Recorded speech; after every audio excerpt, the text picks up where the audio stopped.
এই গল্প কোনো রূপকথা নয়, না, এটা কোনো হরর সিনেমার স্ক্রিপ্টও নয়। এটা এক ভয়ানক সত্য। প্রাচীন মিশরের বালুর নিচে চাপা পড়ে থাকা এক কালো জাদুকর, যার নাম ছিল আমনতোফেন। আজকে আমরা শোনাব সেই জাদুকরের উত্থান, তার জিনদের ডাকা, এক কুমারী রক্ষিতা সালমাকে ছুতে গিয়ে কিভাবে সে নিজেই হয়ে উঠল ছায়ার বন্দী। আত্মা আর দেহ হারিয়ে গেল চিরতরে। আমি জাকারিয়া, আর আপনি দেখছেন ভূতের বাক্স। গল্প শুরু হওয়ার আগে একটা কথা, আলো নিভিয়ে বসুন, কানে হেডফোন নিন, আর সাবধান, যদি মনে হয় কেউ পেছনে দাঁড়িয়ে, তাহলে পেছনে ফিরেও দেখবেন না। চলুন শুরু করি।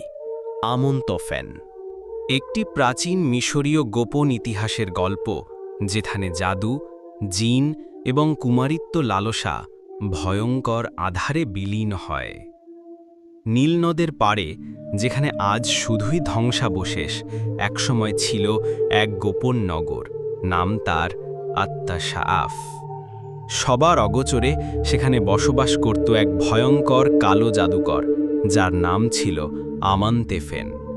ফিরাউনের রাজদরবারে তার জাদুর খ্যাতি ছিল বিশাল, কিন্তু ক্ষমতার লোভে সে দূর অতীতের নিষিদ্ধ বিদ্যার খোঁজে হারিয়ে গিয়েছিল। আমনতেফেনের ছিল একজন মারিদ বন্ধু, অর্থাৎ সে এমন জাদুকর যে মারিদ শ্রেণীর জিনদের পর্যন্ত নিজের বাঁধনে ভেদে ফেলেছিল। তার অধীনে ছিল বিভিন্ন গোত্রের ৭৭টি ভয়ঙ্কর জিন, কেউ আগুনের, কেউ ধুলোর, কেউ পানির, কেউ ছায়ার, যারা শুধু তার আদেশে চলে। কিন্তু এক রাতে রক্তচন্দনের আগুন জ্বালিয়ে কালো তামার শিকলে আবদ্ধ এক নারী জিনকে বলি দিয়ে আমনতেফেন এমন এক জাদু চালায়, যা শুধু সবচেয়ে সাহসী বা পাগল জাদুকরই করতে পারে। সে তার মারিদকে ডেকে বলল, আমার জন্য এমন এক কুমারী মেয়ে নিয়ে এসো, যাকে কোনো পুরুষ মানুষ স্পর্শ করেনি, যার আত্মা এখনও পূর্ণ সতীত্বে আবদ্ধ। আমি তাকে ব্যবহার করব চূড়ান্ত আত্মবন্ধনের জাদুতে। এই কথা শুনেই উপস্থিত জিনদের মধ্যে চাপা গুঞ্জন শুরু হয়ে যায়। কেউ কারো কানে খিসফিস করে কিছু বলছে, কেউ ভ্রু কুঁচকে ভাবছে। হঠাৎ এই গুঞ্জন থেমে যায় যখন আমনতেফেন গর্জে ওঠে, কি সমস্যা বলো, কার এত সাহস যে আমার আদেশ নিয়ে প্রশ্ন তোলে? তখন অন্ধকার থেকে ধীরে ধীরে এক প্রবল অগ্নিসদৃশ মারিদ জিন সামনে এসে দাঁড়ায়। তার নাম ছিল বারকান। সে ছিল সবচেয়ে শক্তিশালী আর সবচেয়ে পুরনো জিনদের একজন, যার জন্ম হয়েছিল শয়তান ইবলিসের প্রথম বিদ্রোহের আগেই। বারকান বলল, হে প্রভু, আছে এমন এক মেয়ে, তার নাম সালমা বিনতে জাহারা। সে পৃথিবীর উত্তর পূর্ব কোণের মরুদ্যানের এক গোপন প্রাসাদে বন্দী। তাকে চোখে চোখে রাখছে শত শত জিন, কারণ কিছুদিন পর তাকে উৎসর্গ করা হবে এক ভয়ঙ্কর জিনের প্রভুকে। সে চাই যে মেয়েটি পূর্ণ সতী হোক, তার দেহ আত্মা অক্ষত থাকুক, আর সেই জন্যেই কেউ তার স্পর্শ পায়নি। এই কথা শুনেই আমনতেফেন হেসে উঠল। তার হাসি ছিল এমন যেন কারো অস্থিমজ্জা পর্যন্ত জমে যায়। তাহলে ওই তোমাদের এত ভয়, একটি মেয়ে পাহারা দেয় কিছু জিন, তাই তোমরা কাঁপছ? আমি চাই সেই মেয়েকে। বারকান, তুমি আর তোমার দল যাবে, ধরে আনো সালমাকে। যদি ব্যর্থ হও, তাহলে তুমি আর কেউ না, একটা ভীতু ধোঁয়া মাত্র। বারকান এবার কাঁপতে কাঁপতে বলে, আমার প্রভু, তুমি যাকে আনতে বলছো সে শুধু এক নারী নয়, তার গায়ের গন্ধেই ফেরেশতারা কেঁপে ওঠে আর শয়তানেরাও থমকে যায়। তাকে পাহারা দিচ্ছে আল মুহারিবুন, এমন এক বিশেষ রক্ষক গোষ্ঠী যারা অন্য জিনদের হত্যা করতে জন্ম নিয়েছে। তাকে স্পর্শ করাও নিষিদ্ধ, কারণ তার কুমারিত্বই তার প্রভুর উদ্দেশ্যে উৎসর্গ।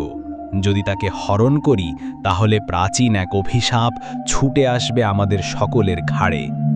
এইবার আমনতেফেন চুপ করে যায়, তার চোখে পড়ে এক লাল আলো। তাহলে সেটাই তো হবে আমার সবচেয়ে বড় চ্যালেঞ্জ। আমাকে এই মেয়েটিকে চাই, আমাকে আত্মবন্ধন শেষ করতেই হবে। যদি প্রয়োজন হয়, আমি নিজে হাতে সেই মেয়েকে আনব, আর যে জিন এতে বাধা দিবে আমি তাকে আমার তামার আগুনে পুড়িয়ে ফেলব। তোমরা কি জানো পৃথিবীতে এমন এক স্থান আছে যেখানে সূর্যের আলো কখনো পৌঁছায় না? এমন এক প্রাসাদ যেখানে দিনের বেলায়ও জলে কালো মশাল? আমি বলছি সালমার কথা, সেই কুমারী যার রক্ত চাই এক অভিশপ্ত প্রভুর, আর তাকে খুঁজে বেরিয়েছে জাদুকর আমন তোফেন। পবিত্র নদ নীলের ধারে দাঁড়িয়ে আমন তোফেন অন্ধকারের দেবতাকে আহ্বান করে এক গোপন জাদু চালালো। তার সামনে আগুনে জ্বলছিল অর্কিড গাছের শুকনো পাতা, আর মুখে সে আওড়াচ্ছিল প্রাচীন কপ্টিক ভাষায় নিষিদ্ধ মন্ত্র, আক্কাত মারিদুন সালমা লা ইয়মসুহা ইনস লা নুরান ওয়ালা নাস। আগুন হঠাৎ বিকট শব্দ করে নীল রঙে জ্বলে ওঠে। বারকান এবং তার সঙ্গে থাকা 9টি জিন তখন তৈরি হয় অন্তরাল পথ পেরিয়ে যেতে। একটি জিনের তৈরি ছায়ার চোরাগুলি, যা সময়স্থান ভেদ করে নিয়ে যায় এক স্থান থেকে আরেক স্থানে। তারা পৌঁছায় এক গোপন মরুদ্যানের নিচে লুকিয়ে থাকা সালমার প্রাসাদে। ওই প্রাসাদে ছিল কেবল নিস্তব্ধতা। না, সেটা কোনো শান্তি নয়, বরং মৃত্যুপূর্ব স্নিগ্ধতা। দেয়ালে ছিল রক্তের ছোপ, বাতাসে জ্বলছিল ধূপ, আর বালির নিচে লুকিয়েছিল শত শত জিনের কঙ্কাল। তারা এক সময় এসেছিল সালমাকে ছোঁয়ার জন্য, আর কেউ ফিরেনি। প্রাসাদের মাঝে একটি কক্ষে আটকে রাখা হয়েছিল সালমাকে। তার বয়স মাত্র 16, কিন্তু মুখে যেন ফেরেশতার ছায়া।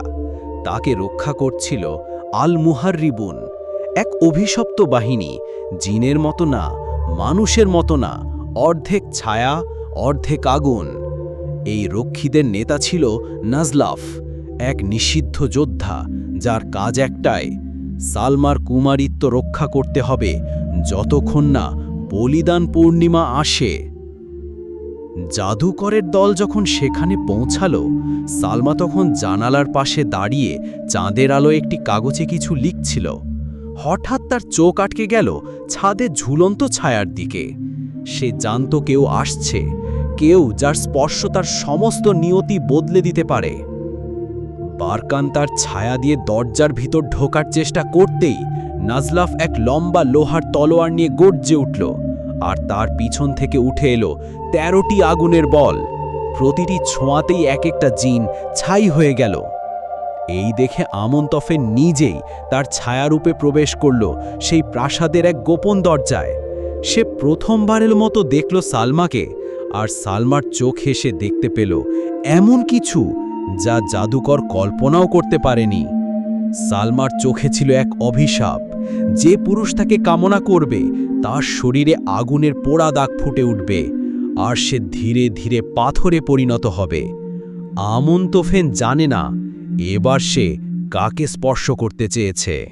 একজন মানুষ যখন জাদুতে এতটাই প্রবল হয়, সে ভুলে যায় যে শক্তির ওপারেও আছে সীমা, আর যে সেই সীমা অতিক্রম করে তার শরীর নয়, আত্মা হয় প্রথম বলি।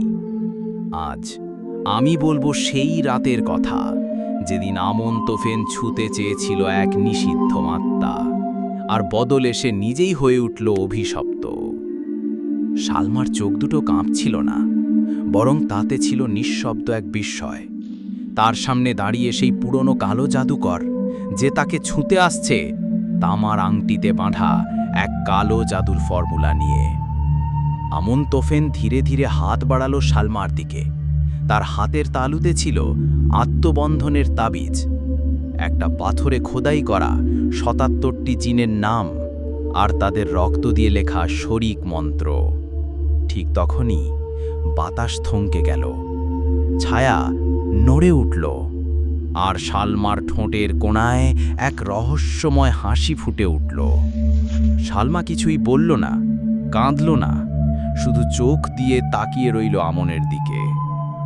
তারপর একবার চোখ বন্ধ করল, আর পরের মুহূর্তেই সেই ঘরে আলো ঝলসে উঠল। জাদুকর বুঝতেই পারল না সে ঢুকে গেছে এক জ্যান্ত অভিশাপের ভেতর। সালমার কপালে ছিল এক চিহ্ন, এক নূর তালিম, যা এক ফিরেস্তা নিজ হাতে এঁকেছিল, যাতে কোনো পুরুষ তাকে ছুঁতে না পারে যদি তার হৃদয় পাপময় হয়। আর আমন্তফেন, তার অন্তর এতটাই অন্ধকারে ডুবে গিয়েছিল যে সে নিজেই বুঝতে পারেনি এই স্পর্শই হবে তার জন্য শেষ স্পর্শ। সালমার শরীর থেকে ছড়িয়ে পড়তে থাকে আলোকিত আগুন। না, এটা কোনো দৃষ্টিবিভ্রম নয়, এটা ছিল রুহানি আগুন, যা মানুষের শরীর পোড়ায় না, জিন ও জাদুকরের আত্মাকে ছাই করে। আমন্তফেন তখন ছটফট করতে থাকে, তার ত্বক থেকে রক্ত গলে পড়ছে, চোখ থেকে বের হচ্ছে কালো ধোঁয়া, আর তার মুখে শুধু একটাই শব্দ, লাহ লাহ, আমি তো নিয়ম ভাঙিনি। কিন্তু অভিশাপ নিয়ম মানে না। তুমি যদি অন্ধকার দিয়ে আলোকে স্পর্শ করতে চাও, তবে সে আলোই তোমাকে পুড়িয়ে দেবে।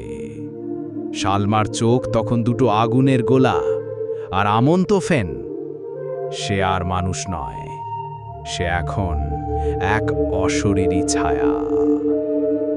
সেই রাতে আমন্তফেনের দেহ কেউ আর খুঁজে পায়নি, কিন্তু বাতাসে ভেসেছিল তার তামার আংটি আর আঙুলে লেগে থাকা পুড়ে যাওয়া মাংসের গন্ধ। সালমা চুপ করে আবার জানালার ধারে গিয়ে দাঁড়ালো।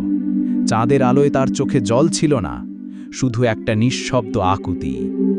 আর কতকাল আমি বাঁচব এই অভিশপ্ত সতীত্ব নিয়ে? এই গল্প এখানেই শেষ নয়, কারণ আমন্তফেন হারিয়ে যায়নি, সে অপেক্ষা করছে সেই দিনের জন্য, যেদিন কেউ আবার পড়বে তার লেখা তাবিজ আর ডাকবে তাকে অন্ধকার থেকে। আজ এখানেই শেষ করলাম। আগামী বৃহস্পতিবার শুনবেন আমন্তফেনের দ্বিতীয় পর্ব।